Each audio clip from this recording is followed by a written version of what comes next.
أعوذ بالله من الشيطان الرجيم. بسم الله الرحمن الرحيم. ألف لام ميم. الله لا إله إلا هو الحي القيوم.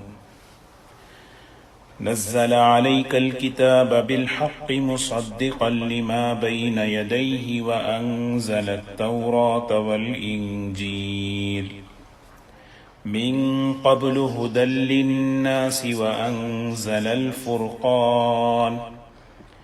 إن الذين كفروا بآيات الله لهم عذاب شديد والله عزيز ذو انتقام. إن الله لا يخفى عليه شيء في الأرض ولا في السماء. هو الذي يصوركم في الأرحام كيف يشاء.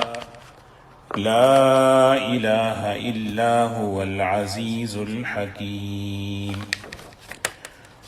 هو الذي أنزل عليك الكتاب منه آيات محكمات هن أم الكتاب وأخر متشابهات. فأما الذين في قلوبهم زيغ فيتبعون ما تشابه منه ابتغاء الفتنة وابتغاء تأويله وما يعلم تأويله إلا الله. والراسخون في العلم يقولون آمنا به كل من عند ربنا وما يذكر إلا أولو الألباب. ربنا لا تزغ قلوبنا بعد إذ هديتنا وهب لنا من لدنك رحمة إنك أنت الوهاب. ربنا إنك جامع الناس ليوم لا ريب فيه إن الله لا يخلف الميعاد. صدق الله العظيم.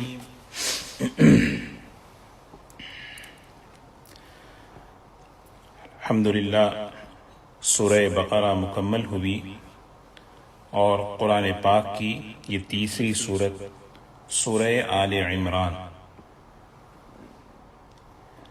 آج سے انشاءاللہ شروع کریں گے. اللہ تبارک و تعالی قبول فرمائیں، آسان فرمائیں.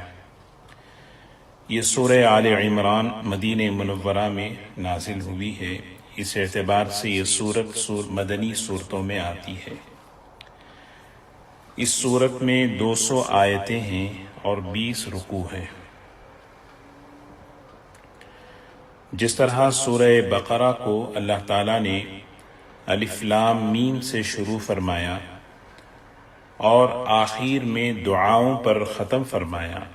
ربنا لا تؤاخذنا ان نسینا او اخطأنا ربنا ولا تحمل علينا اصرا كما حملته على الذين من قبلنا ربنا ولا تحملنا ما لا طاقة لنا به واعف عنا واغفر لنا وارحمنا انت مولانا فانصرنا على القوم الكافرين.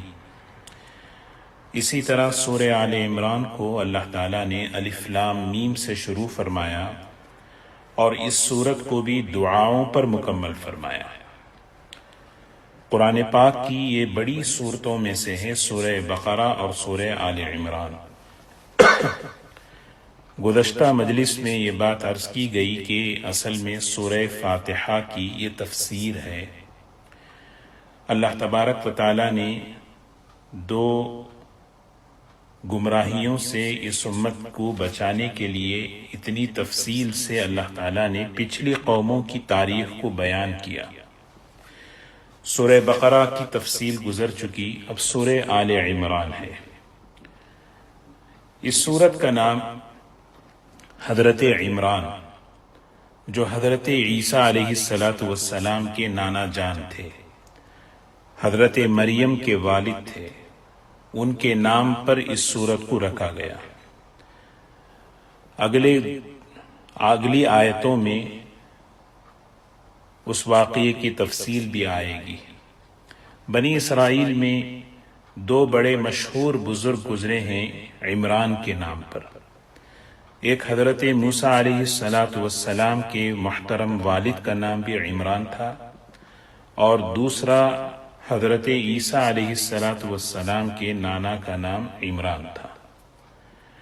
تو اس صورت میں آل عمران سے مراد حضرت عیسیٰ علیہ السلام کے نانا، آل کہتے ہیں اولاد، تو حضرت عمران علیہ السلام کی اولاد، ان کا گھر، ان کا گھرانہ، ان کی فیملی۔ اس صورت میں اللہ تعالیٰ نے حضرت مریم کا، حضرت عیسیٰ علیہ السلام کا، حضرت مریم کی والدہ کا ایک تفصیل سے تذکرہ بیان فرمایا۔ اس اعتبار سے اس سورت کا نام سورہ آل عمران ہے۔ اس سورت کے نازل ہونے کا سبب کیا ہے، جس کو آپ حضرات نے سنا ہوگا مختلف درسوں میں، شان نزول۔ ایک ہوتا ہے شان نزول اور ایک ہوتا ہے شان ورود۔ قرآن پاک کی کوئی سورت نازل ہوتی ہے یا کوئی آیت نازل ہوتی ہے تو کسی واقعے سے متعلق ہوتی ہے، کہ ایک واقعہ پیش آیا جس کی وجہ سے یہ آیت نازل ہوئی، ایک واقعہ پیش آیا جس کی وجہ سے ایک سورت نازل ہوئی، اس کو کہتے ہیں شان نزول۔ شان ورود کہتے ہیں کہ حضور اکرم صلی اللہ علیہ وسلم کی حدیث مبارکہ، کہ اللہ کے رسول صلی اللہ علیہ وسلم نے کوئی بات فرمائی ہے، کس موقع پر فرمائی، کیا واقعہ تھا، اس واقعے کی بنیاد پر یہ حدیث بیان کی، اس واقعے کی بنیاد پر وہ حدیث بیان کی، اس کو کہتے ہیں شان ورود۔ تو کوئی بھی حدیث ہوتی ہے تو اس کا شان ورود کیا ہے، کوئی بھی صورت ہوتی ہے تو اس کا شان نزول کیا ہوتا ہے۔ تو اس صورت کا جو شان نزول ہے، حضور اکرم صلی اللہ علیہ وسلم کی خدمت میں عیسائیوں کا ایک وفد نجران کے علاقے سے، نجران یمن کے قریب ایک علاقہ ہے، وہاں سے ایک جماعت عیسائیوں کی نبی کریم صلی اللہ علیہ وسلم کی خدمت میں آئی۔ اللہ کے رسول صلی اللہ علیہ وسلم کے پاس جب آئے، کتنے تھے؟ روایتوں میں مختلف روایتیں ہیں، 60 80، کسی روایت میں 60 کا تذکرہ ہے، کسی روایت میں 80 کا تذکرہ ہے۔ تو بہرکیف ایک بڑی جماعت اللہ کے رسول صلی اللہ علیہ وسلم کے پاس آئی۔ تو اللہ کے رسول صلی اللہ علیہ وسلم کی سنت دیکھیں، ایک طرف مہمان کا اکرام ہے، دوسری طرف ان لوگوں کے نظریات ہیں، ان لوگوں کے جو عقائد ہیں، ان لوگوں کے جو نظریات ہیں، وہ بالکل اسلام سے الگ ہیں۔ ان کے نظریات بنیادی طور پر کہ حضرت عیسیٰ علیہ السلام کے عقیدے کے بارے میں، کہ حضرت عیسیٰ علیہ السلام کو خدا کا بیٹا یا 3 میں سے ایک، یہ عقیدہ ان لوگوں کا تھا، جو بالکل بنیادی اختلاف ہے اسلام کا اور عیسائیت کا۔ لیکن اللہ کے رسول صلی اللہ علیہ وسلم کی سنت دیکھیں کہ ایک طرف ان کا نظریاتی اختلاف ہے اور دوسری طرف اللہ کے رسول صلی اللہ علیہ وسلم کا برتاؤ، ان کی مہمان نوازی، ان کا اکرام۔ روایتوں میں آتا ہے کہ جب یہ وفد آیا، 80 لوگ، ظاہر سی بات ہے اتنا بڑا مجمع کہاں سے کہاں ٹھہرے، سفر کر کے آیا ہے۔ اس زمانے میں کوئی ہوٹل، کوئی ایسی چیز تو نہیں تھی، تو اللہ کے رسول صلی اللہ علیہ وسلم نے حضرات صحابہ سے فرمایا کہ مہمان آئے ہیں، ان کو تقسیم کر لو، اپنے اپنے گھروں میں ٹھہرا لو۔ تو صحابہ اکرام بالکل تیار ہو گئے کیونکہ ایک مزاج بنایا تھا اللہ کے رسول صلی اللہ علیہ وسلم نے، من کان یؤمن باللہ والیوم الآخر فلیکرم ضیفہ، اللہ پر اور آخرت پر جو ایمان رکھتا ہے وہ مہمان کا اکرام کرے۔ لیکن حضور اکرم صلی اللہ علیہ وسلم نے جب ان عیسائیوں کے سامنے یہ بات پیش کی تو وہ لوگ نہیں مانے۔ انہوں نے کہا کہ ہم ایک ساتھ رہنا چاہتے ہیں، ہم الگ الگ نہیں رہنا چاہتے، ہم الگ الگ نہیں رہنا چاہتے۔ تو اللہ کے رسول صلی اللہ علیہ وسلم نے فرمایا اتنی بڑی جگہ تو ہمارے پاس نہیں ہے۔ تو ان لوگوں نے کہا ہم مسجد میں ٹھہر جائیں گے۔ تو اللہ کے رسول صلی اللہ علیہ وسلم نے ان سب کو مسجد نبوی میں ٹھہرایا۔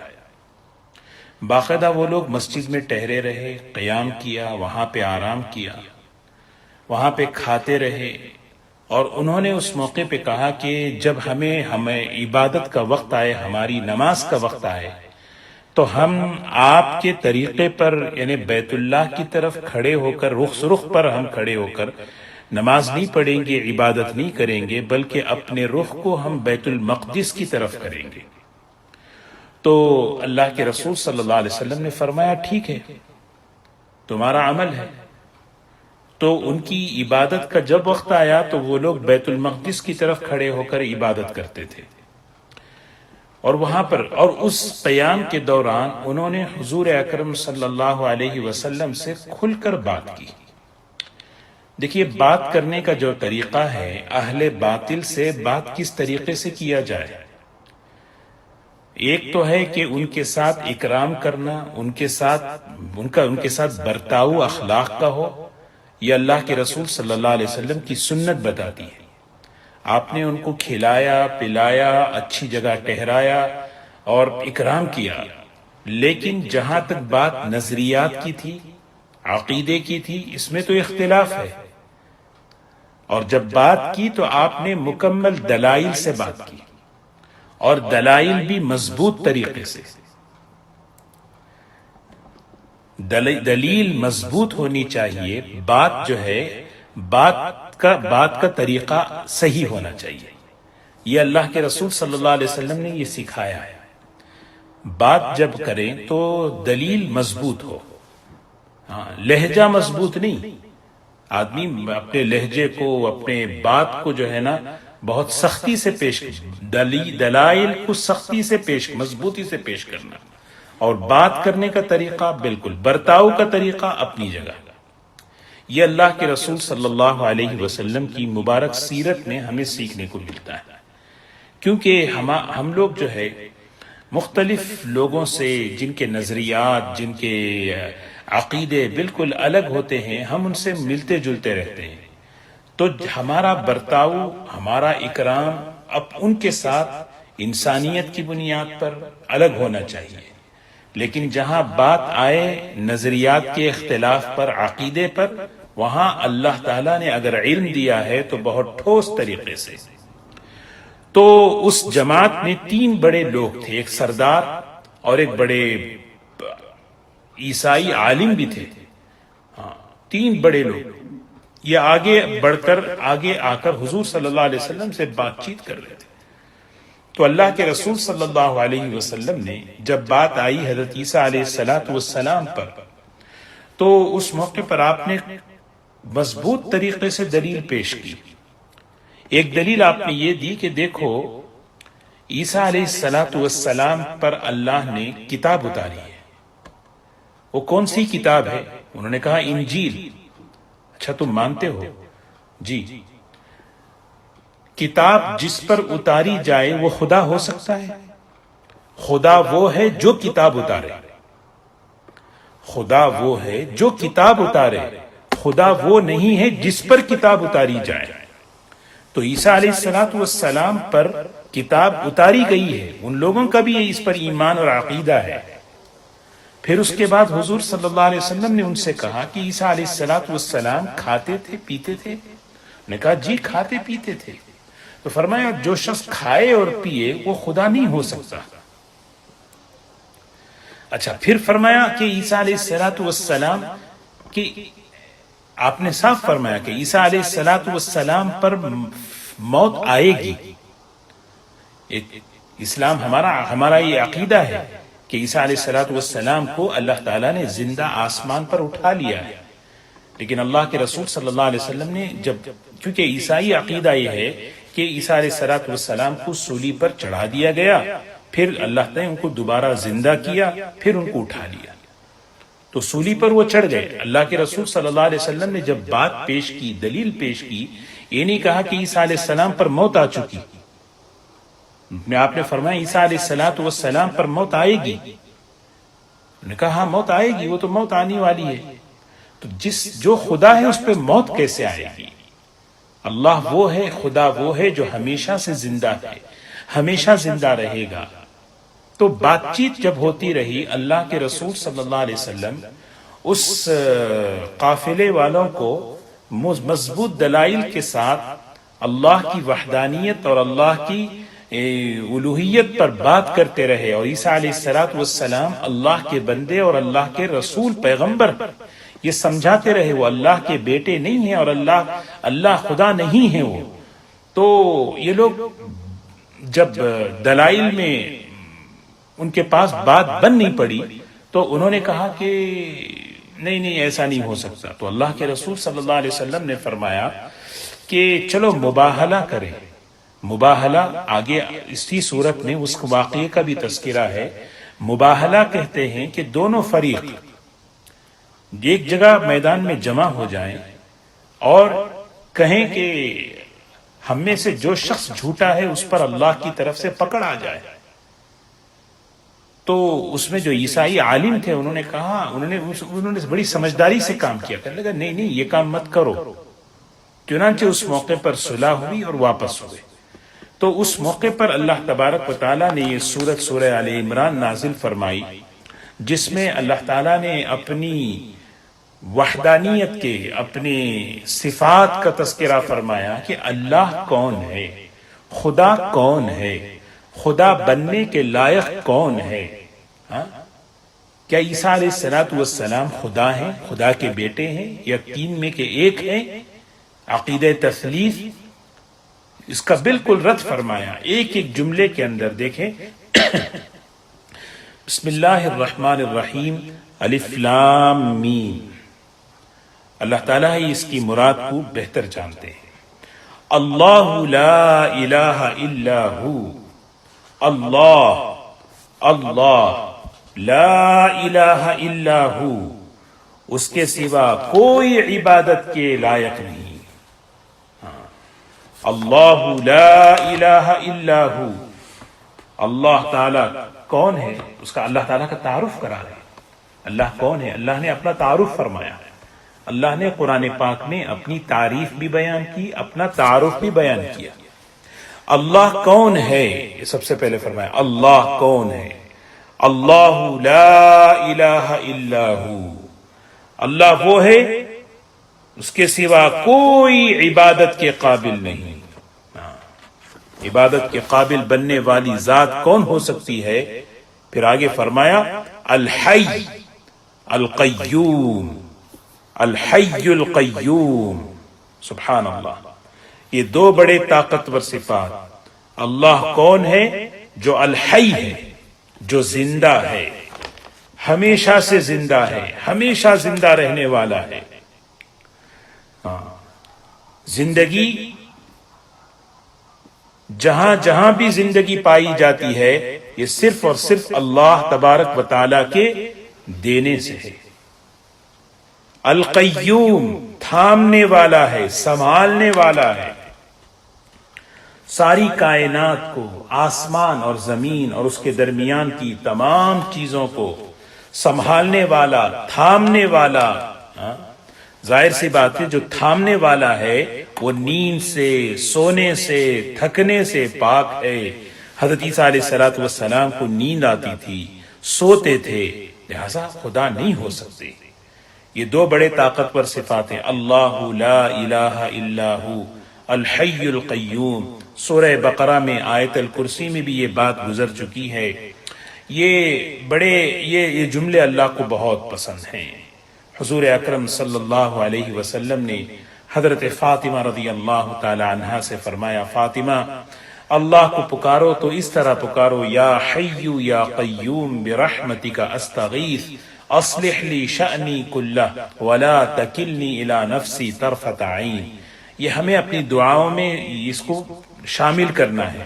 جب بھی ہم دعا کے لیے ہاتھ اٹھائیں، یا حی یا قیوم، یا حی، اے وہ ذات جو زندہ ہے، جو ہمیشہ سے زندہ ہے، زندگی دینے والی ہے، جہاں جہاں زندگی پائی جاتی ہے وہ اس نے زندگی دی ہے، اسی ہر چیز کی اصل مردہ ہے، زندگی اس کے دینے سے ہے، جب وہ زندگی نکال لے گا سب اپنی اصل پر آ جائیں گے۔ الحی وجعلنا من الماء كل شيء حی، اللہ تعالیٰ کہتے ہیں ہر چیز کو ہم نے زندہ کیا پانی سے، زندگی ہم دینے والے ہیں۔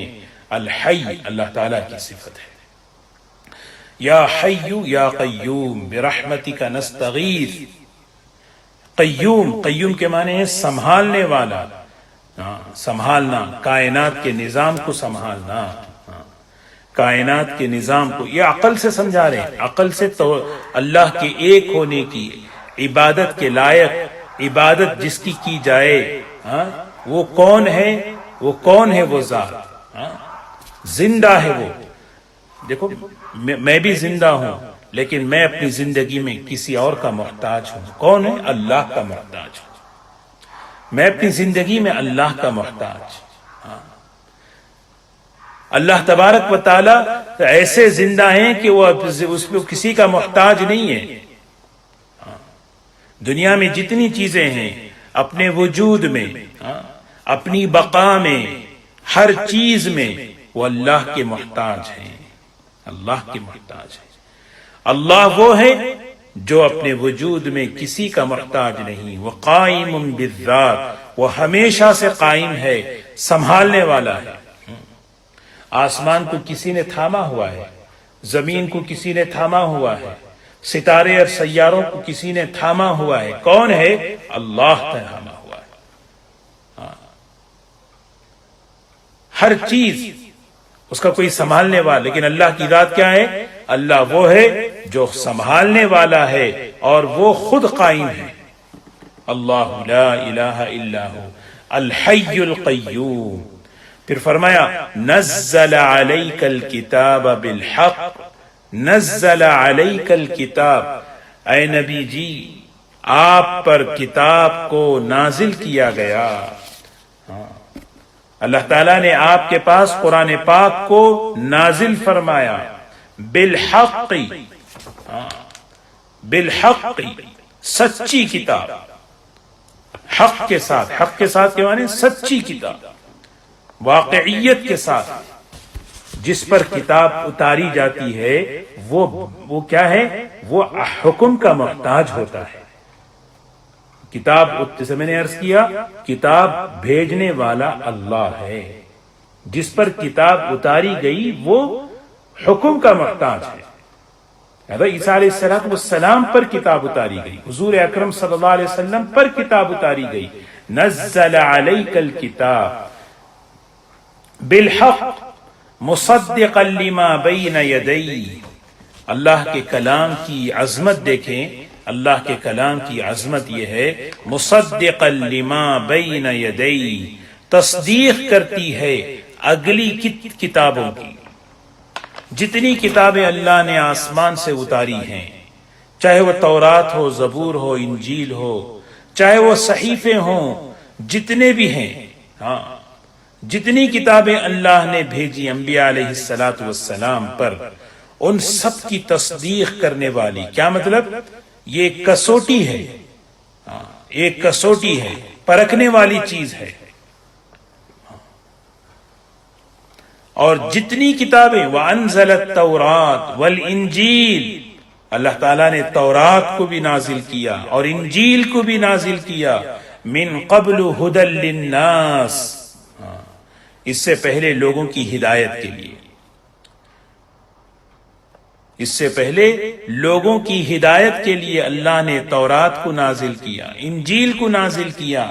اب باری آئی ہے قرآن پاک کو، جس طرح تورات اور انجیل اللہ تعالیٰ نے ہدایت کے لیے اتارا ہے، اب قرآن پاک کو اللہ تعالیٰ نے ہدایت کے لیے اتارا ہے۔ اور جس طرح قرآن پاک کے اندر یہ مضمون ہے، اللہ لا الہ الا هو الحی القیوم، اللہ ہی ہے، اللہ کے علاوہ کوئی خدا ہو نہیں سکتا، کسی میں معبود بننے کی صلاحیت اللہ نے نہیں رکھی ہے۔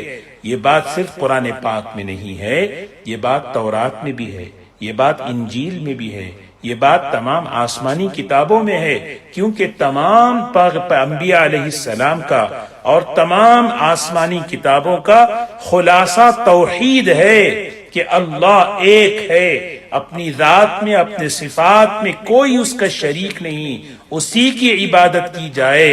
ہاں، جو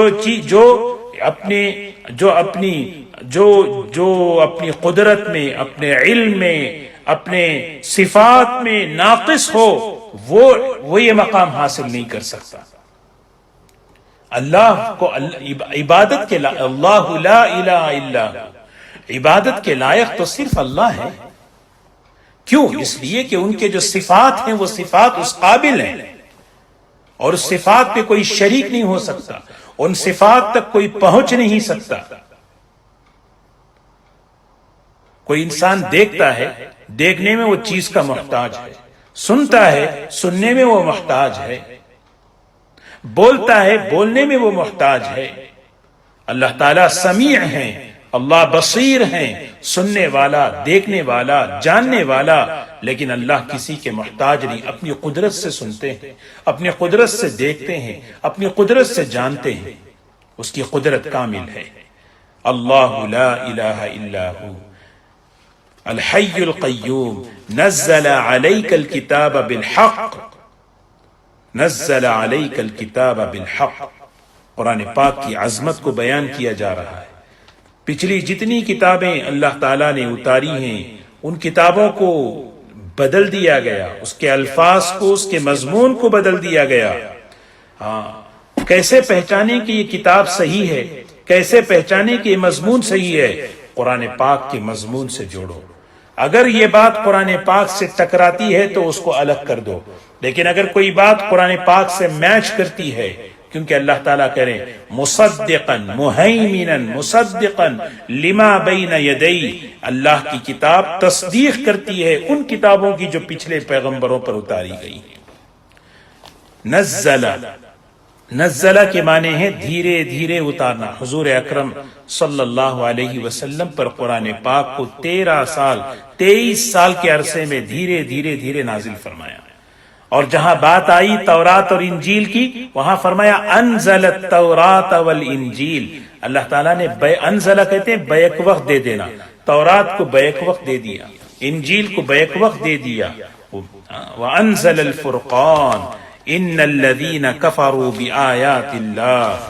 اتنی بڑی نعمت اللہ کی، اللہ کا کلام، اللہ کا کلام، اللہ کا کلام کتنی بڑی نعمت ہے، جس کی حفاظت کی ذمہ داری اللہ نے لی ہے، جس کی آیت کی، جس کے مضمون کی، جس کے پڑھنے کے لہجے کی حفاظت کی ذمہ داری اللہ نے لی ہے۔ اور اللہ تعالیٰ نے ایک نظام قائم کیا، حفاظ کو، علماء کو، قراء کو، جو قرآن پاک کی آیتوں کی حفاظت کرتے ہیں، اس کے پڑھنے کے طریقوں کی حفاظت کرتے ہیں، ان کے مضامین کی حفاظت کرتے ہیں۔ پچھلی آسمانی کتابوں کو جس طرح بدل دیا گیا، اللہ کے کلام کے نہ حرف کو، نہ لہجے کو، نہ اس کے لکھنے کے طریقے کو، نہ اس کے مضمون کو کوئی بدل نہیں سکتا۔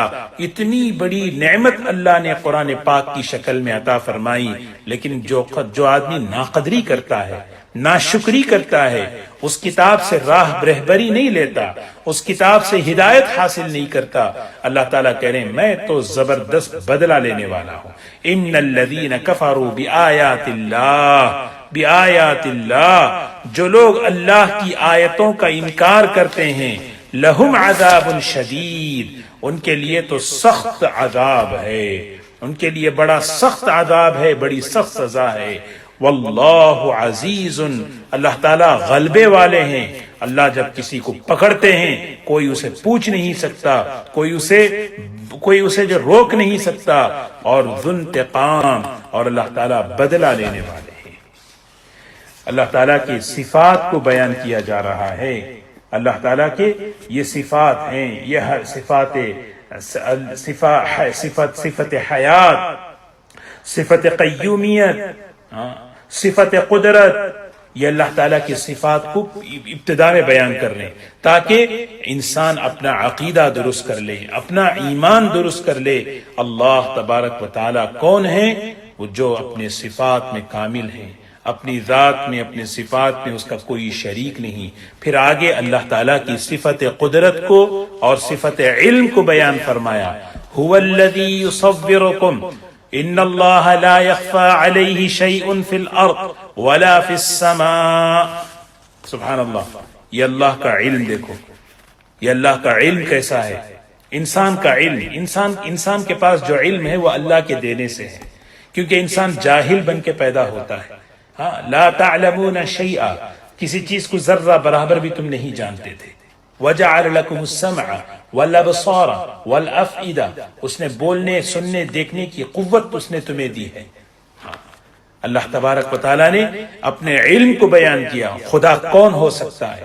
اللہ معبود بننے کے لائق کون ذات ہے؟ جس کے سامنے سجدہ کیا جائے، جس کے سامنے ہاتھ اٹھایا جائے، وہ ذات کون ہے؟ ان اللہ لا یخفا، بے شک اللہ تعالی سے کوئی چیز چھپی ہوئی نہیں ہے، کوئی چیز چھپی ہوئی نہیں ہے. ان اللہ لا یخفا علیہ شیء فی الارض. یہ اللہ تعالیٰ کے علم کی بات ہو رہی ہے. کائنات کے اندر کوئی ذرہ اس سے چھپا ہوا نہیں. ایک ذرہ، ایک انسان دوسرے انسان سے چیز چھپا سکتا ہے کیونکہ اس کا علم ناقص ہے، اس کا دیکھنا ناقص، اس کا سننا ناقص. لیکن اللہ کون ہے؟ لا یخفى علیہ شیء فی الارض ولا فی السماء. کوئی چیز نہ زمین میں نہ آسمانوں میں، نہ زمین میں نہ آسمانوں میں کوئی چیز اللہ سے چھپی ہوئی نہیں، بلکہ دل کے اندر کے وسوسوں کو بھی وہ جانتا ہے. وَيَعْلَمُ خَائِنَةَ الْأَعْيُنِ وَمَا تُخْفِي الصُّدُورِ. حضور اکرم صلی اللہ علیہ وسلم دعاؤں میں مانگتے تھے، اللہم انک تعلم سری وعلانیتی. اے اللہ تو میری تنہائی کو بھی جانتا ہے، اے اللہ تو میری جلوت کو بھی جانتا ہے. لا یخفى علیک شیء فی الارض. اے لا یخفى، اے اللہ کوئی چیز آپ سے چھپی ہوئی نہیں ہے. اللہ سے کیا چھپی ہوئی؟ اللہ ہر جگہ ہے، اس کا علم کامل ہے، اپنی قدرت سے وہ جانتا ہے میرے دیکھنے کو، میرے سننے کو، میرے بولنے کو، میرے خیالات کو.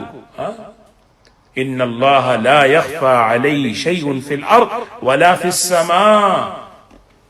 اس کا علم، اس کی قدرت کیسی ہے؟ آگے ایک اور صفت اللہ نے بیان فرمائی، هو الذی یصورکم فی الارحام کیف یشاء لا الہ الا هو العزیز الحکیم. بات یہاں پہ ختم ہو رہی. هو الذی، اللہ وہ ذات ہے. اللہ کون ہے؟ یصورکم، جو تمہاری تصویر بناتا ہے، تمہارا نقشہ بناتا ہے. اللہ تعالیٰ تمہاری شکل بناتا ہے، تمہاری صورت بناتا ہے. یصورکم فی الارحام، هو الذی یصورکم فی الارحام، ماں کے پیٹ میں. کیف یشاء، جیسے وہ چاہتا ہے. اللہ جس طرح وہ چاہتا ہے، کسی کی کیسی صورت. سبحان اللہ، دیکھو یہ اس کی قدرت ہے.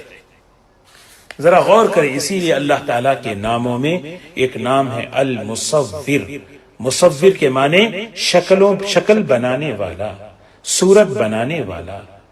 صرف انسان کی نہیں، کائنات کے اندر آسمان اور زمین، تمام مخلوقات کی. آسمان کی شکل کیسے بنائی، زمین کی شکل کیسے بنائی، پہاڑوں کی شکل اس نے کیسے بنائی، دریا اور سمندر کی شکل کیسے بنائی، جانوروں اور پرندوں کی شکلیں کیسی بنائی، درختوں اور پتوں اور پھولوں اور پتیوں کی شکلیں کیسی بنائی.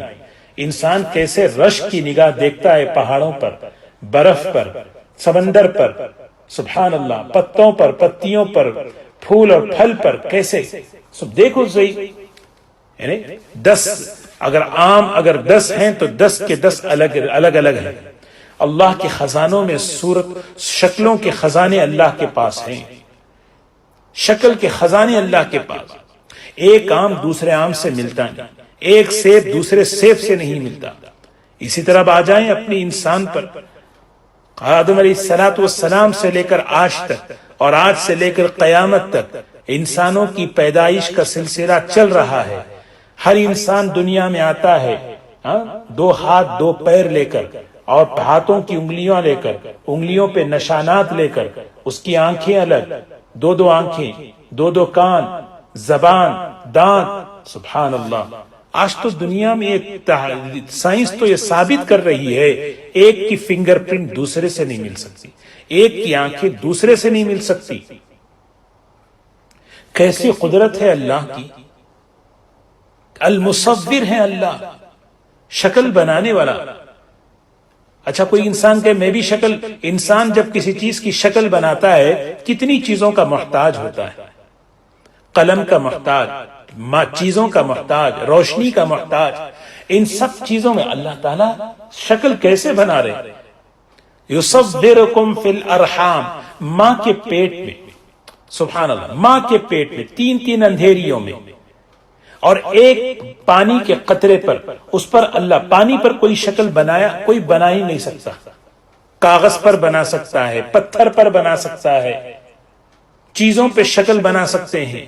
پانی پر شکل بنانا یہ صرف اللہ کی قدرت ہے. اور ایک چھوٹے سے نطفے پر ان کیسی خوبصورت شکل اللہ بنا رہے ہیں. کیسا خلقنا النطفة علقة فخلقنا العلقة مضغة فخلقنا المضغة عظاما فكسونا العظام لحما ثم انشأناه خلقا آخر فتبارك الله احسن الخالقين. اللہ اکبر. آدمی غور کرے، ہم گھر کے اندر 5 افراد ہیں، ہماری شکلیں الگ ہیں. ایک ماں باپ کے 4 بچے ہیں، سب کی شکلیں الگ، سب کے لہجے الگ، سب کا انداز الگ، سب کا انداز الگ. هو الذی، اللہ وہ ہے، یصورکم، اسی لیے کہتے ہیں اللہ کو مصور کہتے ہیں، مصور.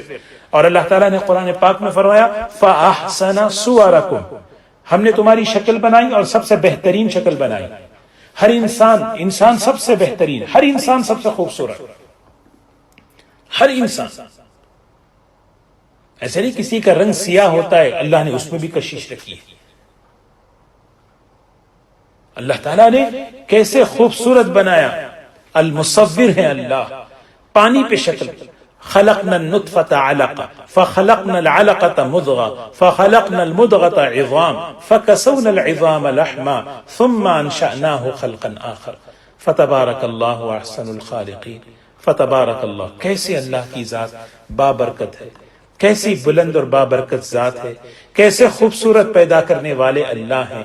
ہاں، لائق عبادت، مانگنے کے لائق کوئی ذات ہے، جس کے سامنے سجدہ کیا جائے وہ کوئی ذات ہے، جس کی عبادت اور بندگی کی جائے، امید کی جانے والی ذات، ڈرنے والی ذات. کہ کون ہے؟ صرف اللہ ہے. کسی کے ناراض ہونے کا ڈر ہے، وہ صرف اللہ ہے کہ اللہ ناراض نہ ہو. کسی کو خوش کرنے کا اگر کوئی ذات ہے تو صرف اللہ ہے، اللہ خوش ہو. کیونکہ اللہ ان صفات کے مالک ہیں. المصور ہیں، شکلوں کا بنانے والا. خود غور کریں، ایک ایک چیز کی شکل اللہ نے کیسے بنائی. اللہ اکبر. کیسے اللہ نے بنائی. سورہ تغابن میں ہے فَأَحْسَنَ صُوَرَكُمْ وَرَزَقَكُمْ. اس نے بہترین کہاں بنائی؟ فِي الْأَرْحَامِ، ماں کے پیٹ میں بنایا، جہاں انسان سوچ بھی نہیں سکتا. ماں کے پیٹ کے اندر اللہ تعالیٰ ایک قطرے پر انسان کی خوبصورت شکل بنا رہے ہیں. اب وہ خوبصورت بچہ جب آتا ہے، ہر ایک اس کو اپنے سینے سے لگاتا ہے. یہ اللہ نے محبت ڈالی ہے. اسی لیے اللہ تعالیٰ یہ شروع کی جو آیتیں ہیں جس میں عقلی اعتبار سے اللہ کی وحدانیت، اللہ کی الوہیت پر سمجھایا جا رہا ہے. عبادت کے لائق، بندگی کے لائق تو صرف ایک ذات ہے۔ حضور اکرم صلی اللہ علیہ وسلم نے آنے والے عیسائی وفد کے سامنے ان دلائل کو پیش کیا کہ جس کو تم خدا سمجھتے ہو، جس کی تم بندگی کرتے ہو، وہ نہیں ہے، نہ وہ خدا ہے نہ وہ خدا کے بیٹے ہیں، بلکہ اللہ ایک ہے۔ ان کے صفات کو بیان کیا۔ دیکھو، اللہ لا الہ الا ہو، بات شروع ہوئی یہاں پر۔ پھر اس کے بعد اس کو ثابت کرنے کے لیے الحی، القیوم۔ پھر تیسری دلیل نزل علیک الکتاب، وہ حاکم ہے، احکامات وہ اتارتا ہے، حکم دینے والا وہ ہے۔ پیغمبروں پر اس نے حکم دیا، پیغمبر عبادت کرتے ہیں، نماز پڑھتے ہیں، روزہ رکھتے ہیں، وہ حکم کا محتاج نہیں ہے، ہم سب اس کے حکم کے محتاج ہیں۔ اور یہ بات صرف قرآن کی، اسلام کی نہیں ہے، یہ بات تمام آسمانی کتابوں میں یہ بات کہی گئی۔ یہ گمراہی اب اس کو بدلا گیا ہے۔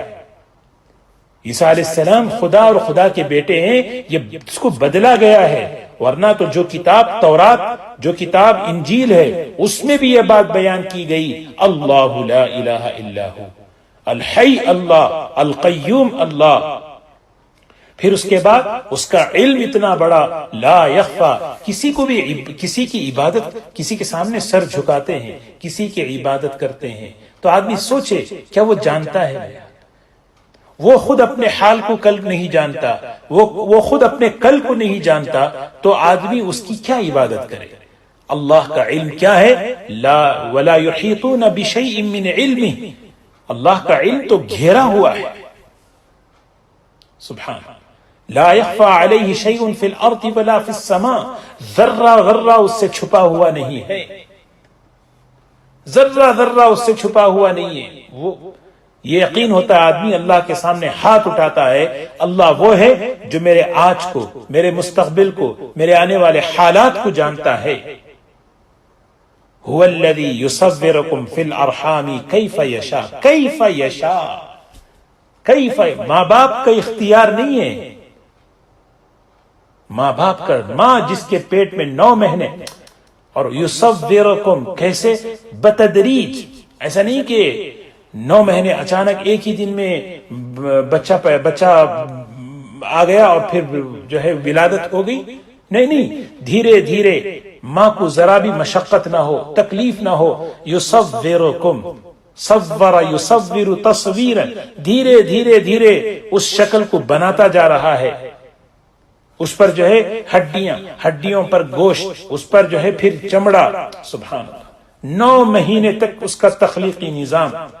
پھر اس کے بعد اللہ تبارک و تعالیٰ اپنی قدرت سے اس کو جو ہے دنیا میں لاتے ہیں، اور لانے کے بعد اللہ کہتے ہیں کیف یشاء، جس طرح وہ چاہتا ہے، جس طرح وہ چاہتا ہے۔ کیسی کیسی شکلیں اللہ کے خزانے میں ہیں، سبحان اللہ۔ اللہ کی صفت حیات، صفت قیومیت، صفت علم، صفت قدرت، جو بنیادی صفات ہیں، ان میں اللہ تعالیٰ اکیلا ہے، تنہا ہے، لا الہ الا ہو۔ پھر دوبارہ فرمایا اللہ کے سوا کوئی عبادت کے لائق نہیں، العزیز الحکیم، العزیز الحکیم، عزیز کے معنی ہیں غلبے والا ہے۔ جو اس کے صفات میں کوئی شریک کرے، اس کے صفات کا انکار کرے، وہ بدلہ لے سکتا ہے، پکڑ سکتا ہے، سزا دے سکتا ہے، لیکن کیوں نہیں دے رہا دنیا میں؟ کیوں پکڑ نہیں آ رہی؟ حکیم ہے، حکیم ہے، حکمت والا ہے، مصلحت ہے، دنیا میں اس نے ڈھیل دے رکھی ہے، ہو سکتا ہے ہدایت پر آ جائیں، ہو سکتا ہے مان لیں۔ ہاں، اللہ تبارک و تعالیٰ کی ہمیں ان صفات پر یقین نصیب فرمائے۔ هو الذی انزل علیک الکتاب، انشاءاللہ اس کو اگلے ہفتے پڑھیں گے۔ بہت سے لوگوں کی دعاؤں کی درخواست آئی ہے، بیمار ہیں، جاب کے معاملے میں پریشان ہیں، اور پھر کسی کے رشتہ دار انتقال بھی کر چکے ہیں۔ ہمارے کاظم بھائی کے والد صاحب کا بھی انتقال ہو گیا۔ سب کے لیے دعا فرمائیں۔